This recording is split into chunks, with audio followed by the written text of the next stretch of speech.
is advised.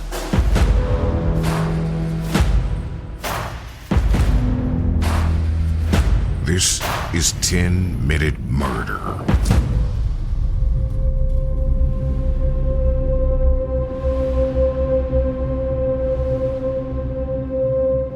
The concept of nature versus nurture is one that has been debated for years. Are people taught to be evil, or are they born that way? George Joseph Smith was born on January 11, 1872, in London. At 9 years old, he was sent to a reformatory for his behavior. After his release from the reformatory, he was in and out of prison during his adolescent years for theft and larceny.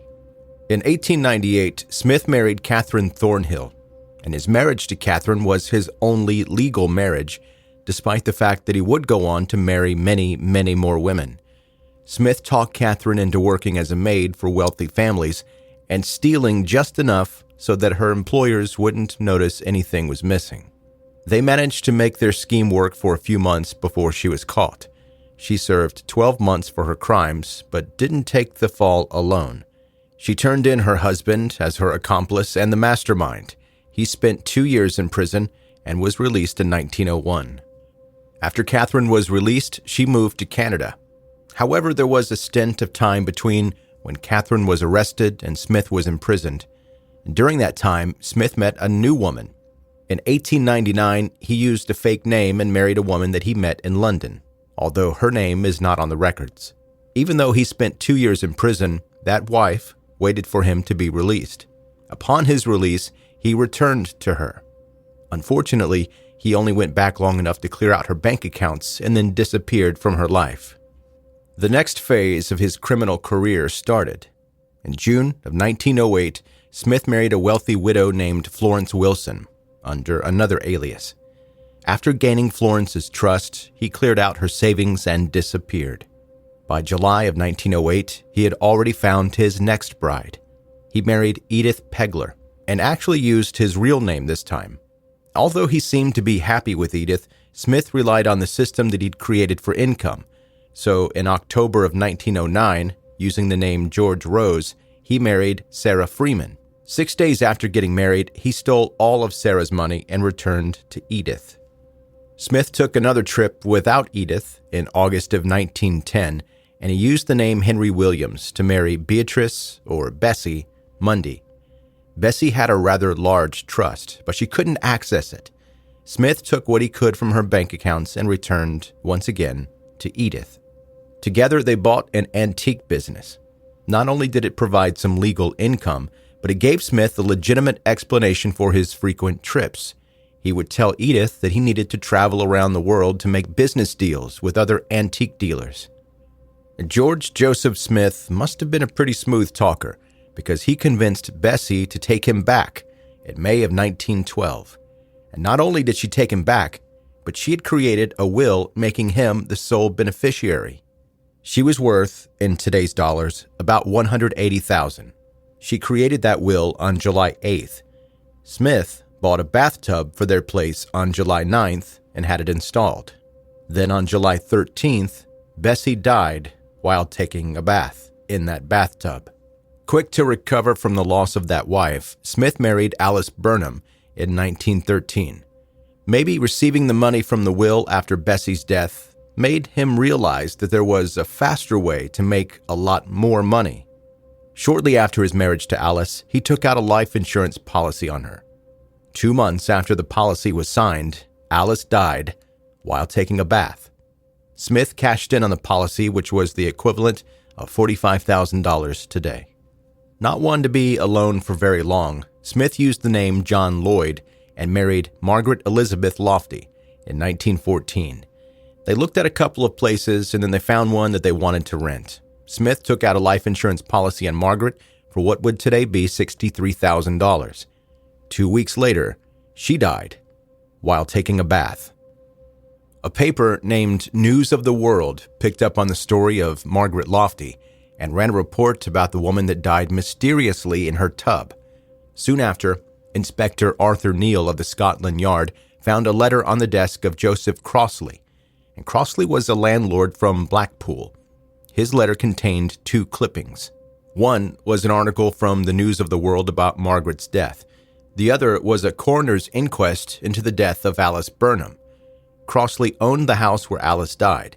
He noticed that there were several similarities between the deaths. Intrigued by the letter, Neil started to look into the cases. He talked to the responding officer at Alice's case. The officer said that he found it odd that the husband didn't seem very upset about finding his wife dead in the bathtub.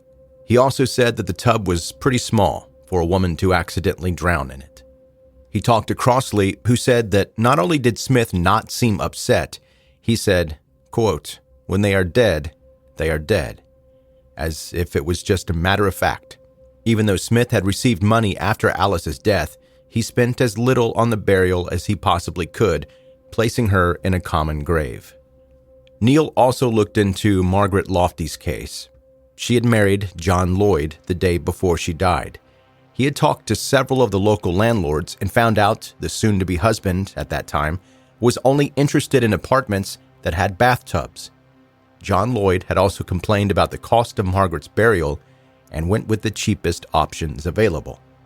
Neil had a feeling that the crimes were connected, but he needed to find proof. On February 1st, 1915, Neil located John Lloyd on the way to collect life insurance money for Margaret. He took him into custody for questioning. Lloyd admitted that his real name was George Smith. That was the name of Alice Burnham's husband. Now Neil could connect Smith to both women. Smith maintained the story that he was in fact married to both women, but just an unlucky widower. Neil was able to charge Smith with making a false entry of marriage since he had used a fake name when he married Margaret. With Smith in custody, Neil continued to look for more evidence to charge him with the other crimes. He read over the original coroner's reports, and they both stated accidental deaths. It was also noted that the husband claimed that the women felt unwell shortly before the deaths. Neil had Margaret's body exhumed for another autopsy. He thought perhaps the women had been poisoned before entering the bath. He looked for the best pathologist in England to examine the body. He found a man named Bernard Spilsbury. Spilsbury also wanted to exhume Alice's body. They even brought in the bathtubs to examine. Eventually, they learned about Bessie and exhumed her as well. After examining all of the bodies, Spilsbury found no signs of poison or any other foul play, although that also ruled out the theory the women had seizures or fainted, since there were no signs of bruising from a fall. Spilsbury developed the theory that Smith would grab the women's ankles and yank them under so fast that the water would flood their mouths and nostrils. They wouldn't immediately be able to respond due to the shock from the sudden intake of water and lose consciousness in a matter of minutes, ultimately leading to death by drowning. To prove Spilsbury's theory was possible, Neil had a female swimmer come in and lay in one of the bathtubs. He tested the theory by yanking her ankles and pulling her under. Within minutes, there was no movement, and she appeared to be unconscious. They immediately pulled her limp body out of the tub. It took almost half an hour to resuscitate her. The unorthodox experiment had proven the theory could hold up in court, but it was also a horrifying experience for those involved because they thought they had just killed this woman that volunteered to take part in this experiment. After recovering, the experienced swimmer said she felt the water rushing up her nostrils and didn't remember anything else until she woke up and saw anxious faces standing over her. Neil realized that Smith had married 3 women, moved them to places where no one knew them, and then would take them to a doctor to make it seem like they had a history of headaches or fainting. All 3 women listed him as sole beneficiary on a will or life insurance policy, and he was the one to find them all dead. Neil believed that Smith had murdered his wives and that he could now convince a jury how he did it. The trial for murder started on June 22, 1915. George Smith was convicted by a jury and sentenced to death on July 1st. On August 13th, the 43-year-old was hung at the Maidstone prison. His trial was one of the earliest instances where the idea of a systematic killer had been allowed to be discussed in court. The press called the crimes brides in the bath. The case cemented Spilsbury's reputation as one of Britain's greatest pathologists, and Neil became one of the most famous detectives in Scotland Yard. George Smith is remembered as a vicious predator of women. He quickly gained their trust, and just as fast, he took their fortunes, and sometimes their lives. He married at least 8 women, but only the first was a legal marriage. The only marriage that seemed to matter to him was the one to Edith. He actually wrote Edith a letter right before his hanging, even though she testified in court against him. She testified to how often he was away, but always came back with plenty of money.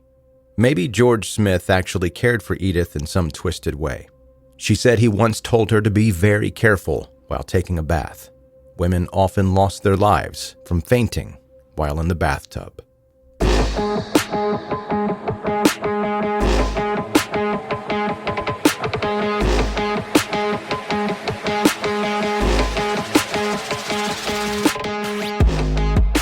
That is 10-Minute Murder for today.